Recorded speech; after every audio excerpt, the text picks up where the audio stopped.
అందరికీ మీరు చూస్తున్న వెంచర్ నరసింహారావుపాలెంలో వెంచర్ అండి. ఇది గజం 4500 మాత్రమేనండి.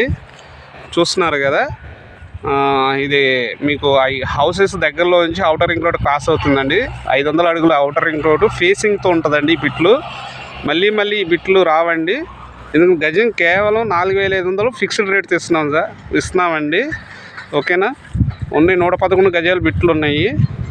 మళ్ళీ ఇటువంటి బిట్లు మళ్ళీ రావు. అతి తక్కువ బడ్జెట్, ఒక బుల్లెట్ కాస్ట్లో ప్లాట్స్ చూడండి. మనం ఒక ఫ్రిడ్జ్ తీసుకుంటేనే ₹1,00,000 అవుతుంది. అదేవిధంగా చిన్న కారు తీసుకున్నా కానీ అవుతుంది 10 లక్షల దాకా. మనం ఇచ్చేది గజం కేవలం 4500 అండి. భవిష్యత్తు ఆలోచించుకోండి, పిల్లల భవిష్యత్తు. Once outer ring road, railway projects ఇవన్నీ వస్తే outer ring road facing plots గజం ధర మినిమం 10,000 నుంచి 15,000 అవుతుందండి. అయ్యే అవకాశం అయితే ఉంది. మంచి ప్లాట్స్, అతి తక్కువ బడ్జెట్.